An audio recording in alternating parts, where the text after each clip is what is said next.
The story of the San Francisco Giants is legendary. In my years as the official voice of the Giants, I've had the privilege to meet countless players and personalities whose passion for this team is only matched by their love for the game. Their stories are intertwined within the fabric of this team's history. They are forever Giants.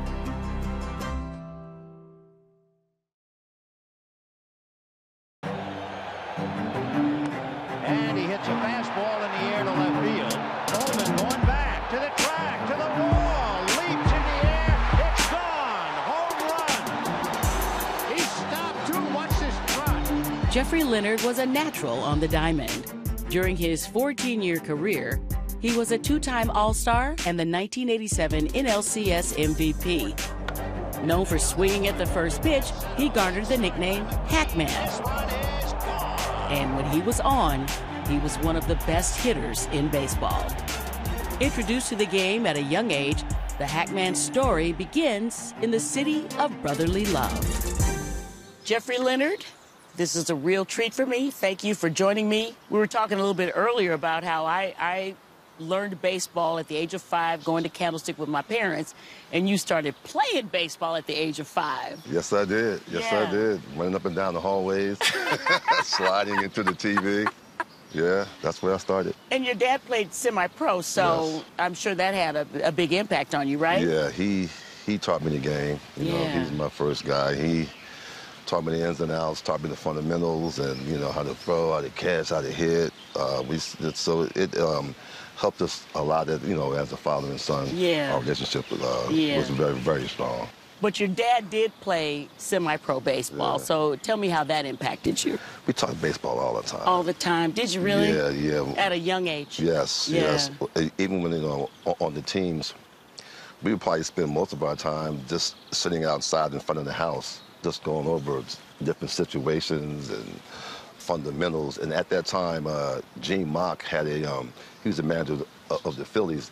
He had a weekly newspaper article thing, and each week it was on a different part of baseball.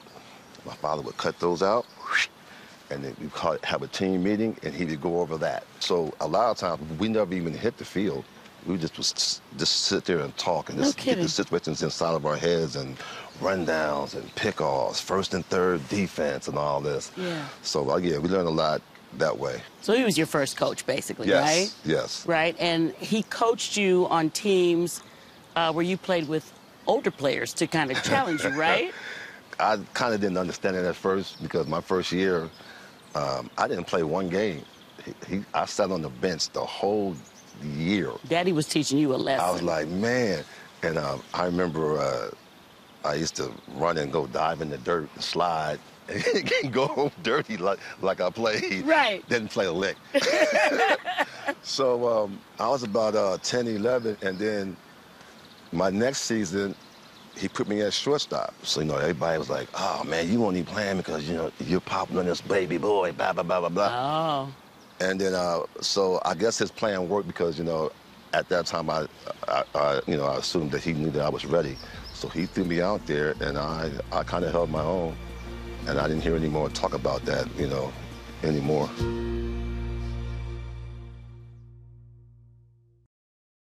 So under the leadership of your dad, you were gifted as a hitter, a fielder, and a leader.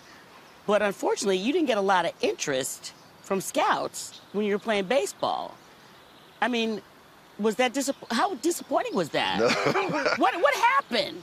Oh, wait a minute. Okay, correct me. I was actually, the Phillies, I was talking to the Phillies a lot. They said they were going to draft you, right? Yeah, they pretty much said that they were going to draft me and all that. They would come by the house and so forth and so on. And then when the actual draft came, I wasn't even in the draft. So it was like 10 college kids and 5 high school kids. They put the 10 college kids in the draft and cut us out. One of the scouts had come around and came back to our house, and he told us that, it was a business thing. They felt as though they could come back a little later on and sign us off for, hardly nothing. But I kept on playing, high school ball, and I think it was the last high school game I had. Dodger scout had come out. And, I love this story. Please tell the story. He tapped me on my shoulder and asked me, was I going to go to college and all that and play baseball. So I was kind of like shining him. I said, I don't know, I may do it, whatever. Right, right. I wasn't trying to be rude, but I was kind of like, I was mad. I was kind of upset and hurt and all at the same time. Right. Nice guy, Ed Liberatore, and he kept talking and talking and talking, and this is during the game. So I was trying to keep my focus and everything, and so I said, well, I'm going to play American Legion ball. And so then he put out a card and gave me his card and said, send me, one of your schedules. I said, yeah, okay, man. All right, thank you. Bam. And that was it. So Then you just forgot about it. I didn't think another thing about it. So the season's over. We hand in all of our stuff. I go home, whatever, and then at some point, I'm talking to my father. Right. I go, oh, yeah, Dad, a Dodger scout came out and, talked to me, and he hits the roof. I go, oh, he gave me a card, too. Wait, because Daddy didn't know. No, he didn't know. Oh, Lord. You got the card from the scout and you didn't tell your father. I didn't even tell him. Oh, my goodness. I didn't tell him. And because that's how disappointed you were. Okay? Yeah. I got it. I'll go back to high school, hoping to find it, get coached. We go back into the locker room and all that. They hadn't even done anything. It's a room with a pile of uniforms, just a stack of uniforms. I go through them all. I find my pants. I find the card. I take it back home. I give it to my father, and he calls the scout. The scout comes out to one of my American Legion games. That's how that happened. And then he wanted me to stay after, which I did. And he put you through drills. Put me through some drills, infield and shortstop, fly balls in center field, and I was hitting and all that. And then he offered me the contract. So how about coming out to California? Was that an issue for you? Were you a little bit reluctant about that? Because I know you had your heart set on being a Philly. And now you're coming to California, which is a whole different way of life. Tell me about that. I had to go through the minor leagues, first, and then I got called up in '77 with the Dodgers, and so I really wasn't living in California yet. I was just there for a coffee break. Okay. And then from there, I was picked up by the Astros, so I go to the Astros and all that. I had a pretty good first season, but me and the manager, we kind of like had a little issue there. Oh, did you? So I really wanted out. So, I asked him to trade me and all that. One day in 1981, Bill Verdon called me into the office, and he said, you got your wish. I said, oh, okay. I go, where am I going? And then he said San Francisco. Yeah. I was like, whoa. That changed my whole life that day.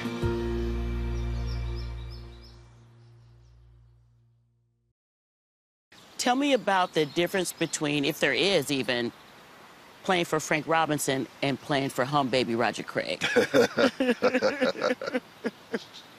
Was there a difference? There was a huge difference. Was there a huge difference? Frank Robinson was really, he was a tough guy. Yeah. But it didn't bother me. I liked it. What we had, our relationship was cool. The way he talked and everything. So, but at the same time, I understood how it might have been a little harsh on some of the other players. But for me, it worked. So it's kind of. So I was. Well, you already learned from your dad how to be like hardcore and face that adversity. Your dad instilled that in you already. Yes. So, yeah. And Hum Baby Roger Craig had your back. Yeah, he was a whole different thing. Yeah. Frank was straightforward, straight up, in your face. Here it is. Roger comes in. Wow, I remember that. Al Rosen's there. So now I'm in the same situation now. Al Rosen is here now. He just traded me from Houston. So I'm going like, oh, okay. So they want to introduce Roger to the team. So Roger comes in,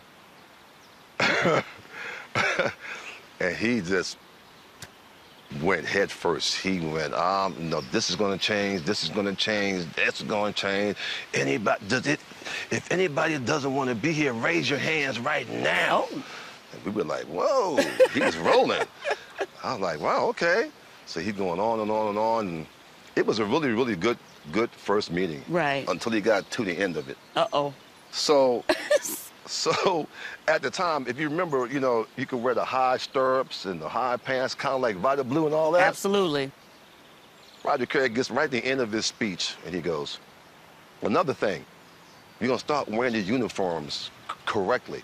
We're going to show black part of our socks. So all the heads go like, whoosh. We all look over at Vita, because Vita's sitting there with his high stirrups.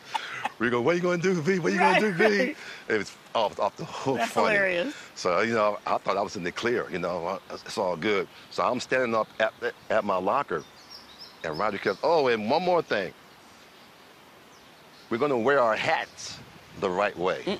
So at this time, you know, I was known for wearing my hat backwards during practice and, He did not and all like that. that. So Roger goes, so then all the heads go, boom. Looking at they all you. look at me. Right. So I'm just standing there going like, you gonna be kidding me. So I didn't say a word.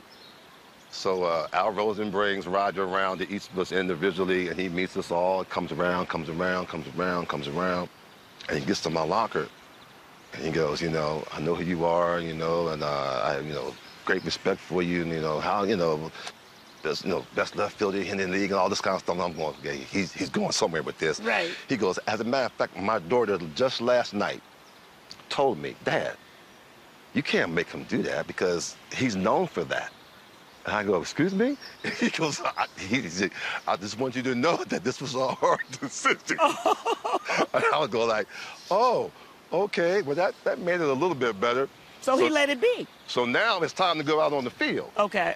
So my coaching staff comes up to me and they go, Jeffrey, what are you going to do, man? What are you going to do? I go, I don't know yet, man. I don't know that. So everybody's running out. They're going on the field. I'm waiting. So I was the last one to come out. So everybody waited for me to come out of that tunnel. So I came to the edge of the tunnel. I still had it on backwards. And then when I got on the steps, I turned it around, and that basically was letting them know that, you know, I was on board. I'm going to be a team player right now. Sure. He praised you so much as a natural-born leader and spoke so much about how the younger players really looked up to you. Did he talk to you about that, or did you know he felt that way about you? Yeah, he did. I would play hurt, so that's the way I was raised. I came up. He said you would play with a broken leg if you had to. That's what Roger Craig said about you, Jeffrey Leonard. Roger was a great motivator. He had a huge impact on you. Yeah, yes, he did. Yeah. He was a strategist. He was a great motivator. I mean, he had a watchful eye. So I didn't know that he was even looking at me doing certain things or saying certain things and all this. That was the beauty of him, right? And yes. Yeah. And it really hit my heart one day. I was hurt, and he came in, he called me into the office, and he goes, listen, he says, I know you're hurt and all that. He said, but I need for you to go out there. And I was like, fine, you know. He says, if you go out there, they're going to see you go out there. You're going to raise their expectations of themselves. And so I was like, okay, you know, but I was going to play anyway, but he called me in the office, and he said that, and it touched my heart. And at the time, I didn't tell him, but I was very touched. And so I started that game hurt, and I don't know, that was partly who I was, right. But the point that he saw me like that. Him sharing that with you had an impact. Yes, he shared me like that, yeah. and doing that meant a lot to me, meant a whole lot. And you meant a lot to him because he actually compared your character to that of Jackie Robinson. Whoa, I didn't know that. He said that about Wow. you. So let that resonate Wow. for a minute, okay? What do you think about that? Wow. That's how highly he thought of you, Jeffrey Leonard. He compared Wow. you to the great Jackie Robinson. It's unbelievable. Right? Right? He had a Wow. lot of faith in you, and you guys had a great relationship. Yes, we did. Yeah, Yes, we that's did. amazing. Yes.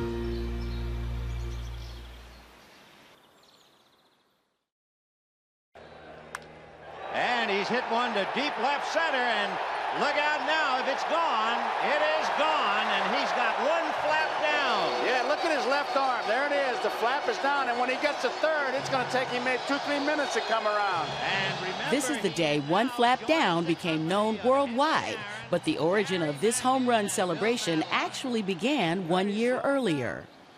86, Roger Craig gives me a day off. He calls me in to pitch hit in the 6th or 7th inning. He hangs the curveball, and I hit a 3-run homer. So I'm jogging down the first, and Jose Morales is the first base coach. Oh, yeah. And normally he's there with his little high five. He messed with you. He messed with me, so he's just sitting back, bop. So I'm getting closer to the bag, so I got right to the bag, and I hit the corner, and he throws his hand up. So I leaned over like that to hit his hand, and this arm falls down. I just jog around the field, just like that, all the way around. But if you saw the actual film, yeah. When I got to home plate, I gave everybody, you know, but nobody was paying attention to that. High five, right. So the next day I come out, Ryan Sandberg and Thad Bosley, "Hey, how's your arm? How's your arm?" And I'm going like, huh? What? No, nothing. You know, there's nothing wrong. That was it. Because you had forgotten about that by then. What do you think about it? Yeah. Nobody said a word. That's hilarious. We go into 87 in spring training. I'm sitting around the clubhouse, and Kenny Malalama goes, "Hey, Hat, remember that time you hit that home run and you know, did a little thing?" I go, "Oh, yeah. If I hit one that day, I'll do it." So we're in Scottsdale. Bam, I hit it, and I do it. Here comes Al Rosen. He comes flying downstairs. What are you doing? You're going to get hurt. You're going to get hit. I go, "Roger, Al, I'm not afraid of any of that. It was just fun. You know, you were having fun. The guys were having fun." Maybe a couple of weeks later, it comes up again. I'll do it again. This is all in spring training. Okay. And that was it. Okay. Season starts. I'm not even thinking about this thing. Right. It has no bearing on anything. And then we go to St. Louis. Those fans. So when I came around, they were merciless on you. When I saw the reaction, the fans were, I was like, whoa. Because you said you couldn't even get to second base and they were already on you. Man, they were lighting me up, man. I go, okay, well, it's on now. If I hit another one, I'm going to sure do something worse. So that's how it started. It started in 86, and then I carried it, you know, over into that series. And then it was just named by Joe Garagiola. Yeah. Yeah. He was broadcasting it, and that's what he said. Well, he did the interview with me. Yeah. And he goes, "Well, what do you call that?" I go, "What do you call what? Because you're still what do you call what? You're not knowing that you're doing this. Thinking about this thing." He goes, "Well, what do you call the arm thing?" I don't call it anything. He said, "Well, flap down, one flap down." I go, "You want to roll with that? That's fine." You know, and then it stuck. Yeah. But the Cardinals did not like it, and you got hit. Was it game 3 that the pitcher hit you in the back? Oh. Let me see, that was because you were like just hitting home run after home run after home run. That might, yeah. Right? Like I think 4 consecutive, and that pitcher was like, "Oh no, I'm getting you in the back." Force. Right? Yes. It's all in the game. You know, it was all in the game. I expected to get hit. You knew that was coming. I didn't know when, but I knew I was. Right. You know, they had to do something. Right. You know. And then you end up, the Giants lose the series in 7 games, but you are like the last player to be named the MVP of the NLCS for the losing team. And as I understand it, you don't even have that. You don't even have possession of that trophy. You don't even want it, right? That was a rough time. I was sitting in the clubhouse, and we're all like stunned. Because we just knew we were the best team. Right. Like, we thought that we should have won the whole thing. Right. And you fought so Oh, hard. my goodness. So we're sitting there, and the guy comes in, and, you know, and they want to see me and all that. And I get up, and I go over there, and they told me. From MLB? Yeah. So I was like, really? You know, like that. That was the last thing on your mind, right? Yeah, I wasn't even thinking about you know. Cox, the pitcher of the Cardinals, is on his way to interview right after me, and then so we meet in the hallway there, and he tells me, "Congratulations, man! You know, you clearly earned it." Blah blah blah blah blah. You know, we just exchanged little pleasantries, but I was destroyed inside. You were hot. So I had to stand there in front of all the media and accept this trophy and everything like that. And, I bet you didn't want to. No. I couldn't enjoy that. So I come back to the clubhouse. I put it in my locker, And, you know, the guys, way to go, Hack. And I was like, whatever. You know, I was like, so to this day, no, I don't have it up. I gave it to my stepson. So, you know, I would look at that thing and always a bad memory, a bad taste. It's So one I thing to believe- win that, but beyond that, you want to win the championship. I get it. Oh, I get yeah. it. Yeah, yeah. Well, Jeffrey, it's so exciting for me to introduce you when you come back to the ballpark, and I hope you feel all the fan love. And now we've got you back as a community ambassador and a special instructor. How is it for you coming back to the ballpark when you are on the field and when we show you on the big screen? And do you feel all of that? It hits me. It hits me. Yeah. It hits me. It hits me good, in a good way. Yeah. You know, I'm like, wow, after all these years, and and they show a little something, and Yeah. all the energy in your voice and the way you Thank you, Jeffrey Leonard. you do it and your passion. Thank you. I feel it. Yes, I do. Oh, I really do. That's good. Yeah, That's good. San Francisco has a special place in my heart. Special place. That Yes, fan base is yes. like no other, no other. And I know we got to let you go now because you're coaching youngsters. How much do you enjoy that? These are kids, and you're showing them your knowledge. Oh, I love that. I love this. You know, I do with 16-year-olds right now, just coming out of high school and all that. A lot of traveling, but, it's so much fun. A lot of times I find myself, having a moment, and I think about my father, and the way he coached us and all that. I go, wow, I never thought I would be doing this. Yeah. Especially with kids and have to deal with their parents. It's like That's a whole, forgive the pun, but that's a whole different ballgame in That's a whole 2018. nother ballgame. Yes. But I love it's a way for you to honor your dad as well. Yes. I love that. It's so much fun. I love that. It's so gratifying. Would you like to do more coaching? Would you like to get into major league coaching Yeah, on a that's my- full-time? Is that your goal? That's my goal. Oh, you'd be amazing My at that. goal is to come back, and my Yeah. goal is to coach. Yeah. Any capacity, yeah. That would be amazing. Yes, Well, I wish yes. you all the best. I can't thank you enough. I told you earlier, I used to go to Candlestick on photo day and try to get my picture taken with you. So this is a full circle moment for me. Happy birthday to the both of us on September 22nd. Virgos. Jeffrey Leonard, Forever Giant, thank you so much. Thank you so much, Manel. What a treat. Thank you. Yep. Cheers, my brother. Cheers.